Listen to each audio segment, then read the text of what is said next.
Maris Racal nagsalita na sa issue. Beauty queen ba siya? Miss Universe Venezuela pala. Miss Universe Venezuela, itinanghal na. Hello, Cruelas. Mabuhay. This is Gaisel Ortega. And welcome back to my YouTube channel.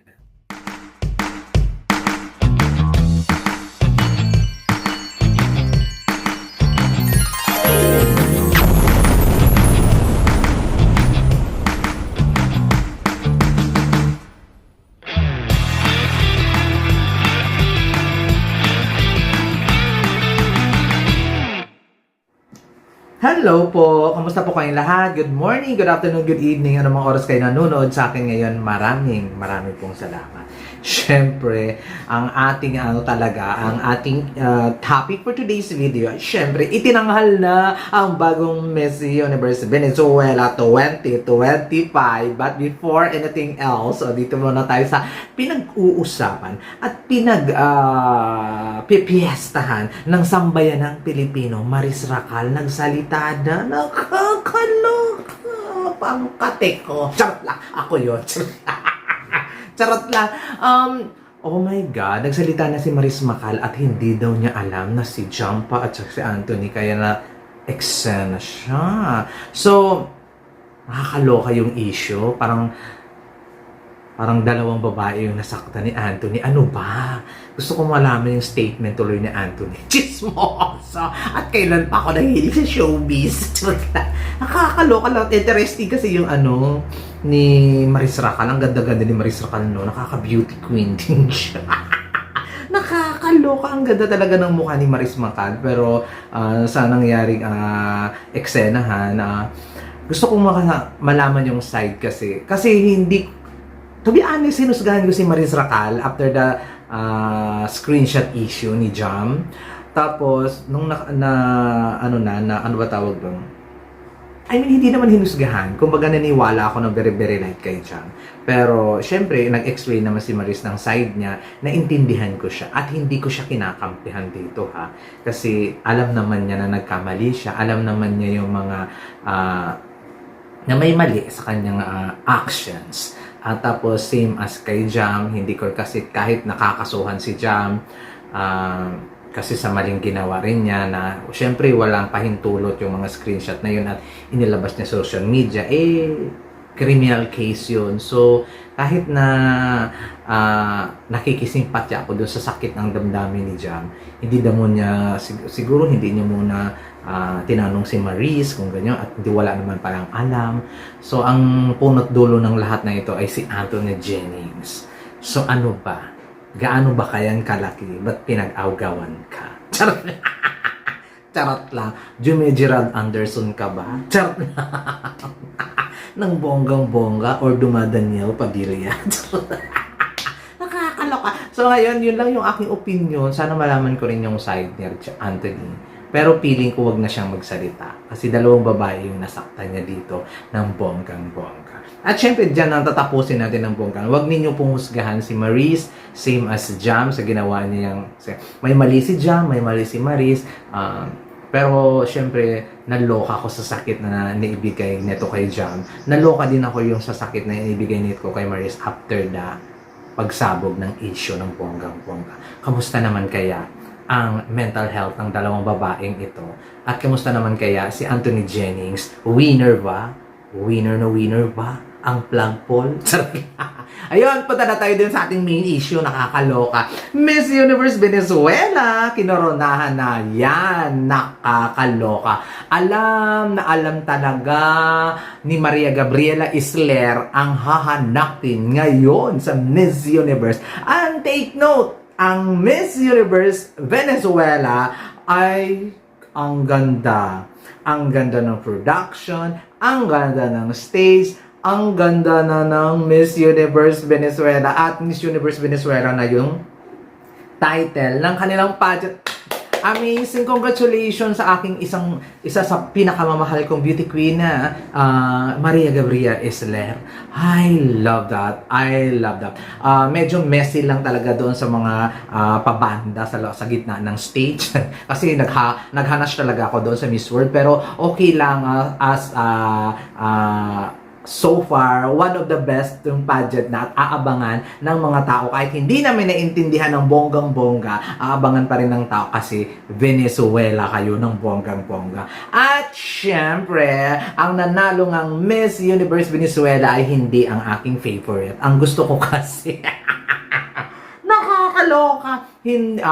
Ano lang si Miranda, third runner-up lang si Miranda ng bonggang-bongga. At saka si Distrito Central ay second runner-up lang siya. Kaya nalungkot talaga ako ng very, very light. Kasi sila talaga yung gusto kong mag-represent ng Venezuela sa Miss Universe. But, ng bonggang-bongga naman, sila nga yung ginusto ko. At least, nag-corona naman sila sa nakakalokang, napakagandang si Stephanie Abasali. O, diba? Para siyang may ring light pag naglalakad sa stage. Sana ganun din. Alam na alam nila ang hinahanap ngayon ng Miss Universe. Face card galore. Nagpadala sila ng super stunning, super beautiful, super face card na si Stephanie Abasali. Oh, di ba? Grabe, talagang habang tumatagal at no pinalo ko siya sa Instagram, lalo siyang gumaganda sa paningin ko, as in. Hopefully mabago ang styling sa Miss Universe kasi hindi ko bet yung papusod-pusod, hindi nakita ang tunay niyang ganda. At hopefully wag ng i-construction galore kasi ang ganda niya na parang hindi naman niya kailangan. So, nakita ko yung Instagram ni Stephanie, naloka ako. May bata. Naisip ko, nanay naman ba? Nakakaloka, nanay na naman ba? Oh my God, bakit nanay? Kumbaga parang nabawasan yung nabawasan yung pagkagusto ko sa kanya. Bakit nanay na naman ang bonggang-bongga? Pero sa pag-research ko, parang hindi naman niya anak. I don't know lang ha. Si Stephanie kasi ay 24 years old at advocate siya ng education. So, hindi ko alam kung ano niya yung bata, pamangkin ba niya or isa sa mga advocacy niya na tinutulungan or whatsoever. Hindi ko alam. Hindi kasi yung nakalagay naman kasi doon Spanish, hindi ko naman maintindihan ng bonggang-bongga. At syempre, etong si Stephanie ay nag-audition ito sa Miss World Venezuela at saka sa Miss International Venezuela at pumasok naman ba't dito siya nagtagumpay sa Miss Universe Venezuela. At syempre, si Miss Tourism Venezuela siya ng 2023. Talagang beauty queen talaga tong si Stephanie. At nag-compete niya siya sa China at naka-play siya doon ng top 10 sa Miss Tourism International. So, ngayon siya na ang bagong tinanghal ng bonggang-bongga ng Venezuela na bago nilang representative sa 2025 Miss Universe Edition. Syempre, pinanganak ito sa Bolivar. Ano nga yung represent niya kanina? Kalimutan ko yung pero pinanganak talaga siya sa Bolivar, Venezuela. May 1.74 meters tall. I don't know, i-convert yata yan is 5'8 or 5'9. Something like that. Alam nyo ba guys, kayo nanalo to, nakakaloka yung lola nyo. Fluent in Spanish, English, Arabic, and Russian. Ganun siya kabongga! Ganun siya kabongga, Porya Gaba! Tapos nag-aaral pa lang siya. Pursuing a degree in economics. Diba? So, iniisip ko, hindi siya nanay. Siguro yung bata na yung pamangkin lang niya, mahal niyang pamangkin o whatsoever. Hindi ko alam, basta questionable pa rin sa akin yung bata kung anong ginagawa niya sa bio ni Miss Venezuela sa Miss Universe. Nakakaloka. At saka sport enthusiast din siya kasi belong siya sa fencing. Di ba? Grabe yung credential. Oh my goodness. Oh my goodness. Ang lakas-lakas ng Miss Venezuela sa Miss Universe next year. Oh my God. Isa sa mga predicted winner ko na agad. Isa siya sa mga front runner agad-agad dahil sa kanyang credential. Oh my God. Oh my God lang talaga ng bonggang-bongga. I love her so much talaga. At nakikita ko talaga na wag lang sana i-construction to ng bonggang-bongga. Kung mayroon mang ipapaayos o minimal lang, o diba? Kasi ang hilig nila mag-construction galore. Pero ayusin siya siguro yung pasarela. Medyo hindi siya kumakabog kasi hindi ko talaga siya napansin kanina nung nasa top 10 na siya. Hindi kumabog ang eksena niya. Kung baga wala siya sa listahan ko. Pero syempre, may mukhang pang Miss International kasi yung tingin ko sa kanya kanina eh. That's why na ganon si Stephanie. Ganon yung ano ko sa kanya, parang ayoko siyang manalo. Gusto ko si Distrito Central at saka si Miranda. Tapos pangatlo lang siya. So, ayun. Still, para siyang susunod na Miss Universe. Ganon yung aura niya. Ang ganda-ganda niya talaga. Para siyang, ewan, sana wag nang lang baguhin. Sobrang puti pa niya. Oh my God! I'm so excited talaga sa Miss Venezuela next year para sa Miss Universe. Ang hiling ko lang sana wag talaga yung construction. Siguro pasarela pa more ng training, ng bonggang-bongga at saka mga syempre, fluent naman siya sa English. Parang hindi naman natin siya problema when it comes sa kudaan. Kasi she can speak naman at napakaganda ng kanyang credential and advocacy.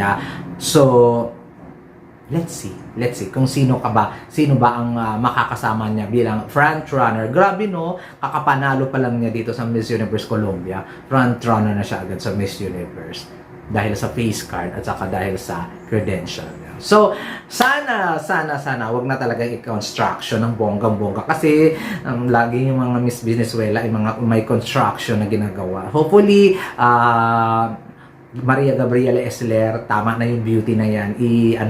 I-enhance na lang at saka ano ba yan? Ano ba tawag dito? I-improve or i-level up ang kanyang mga eksena. There you go guys. Maraming salamat. Natuwa ba kayo sa bagong Miss Universe Venezuela, Stephanie Abasali? So, comment down below lang kayo kung anong masasabi sa kanya. Super face card talaga. Ang ganda-ganda. Maraming salamat. Ay, nako. Binubuhay talaga ang dugo ko. Basta mga ganito kaganda. Mga ganito. Tapos walang asawa. Di ba? Sana all. Di ba?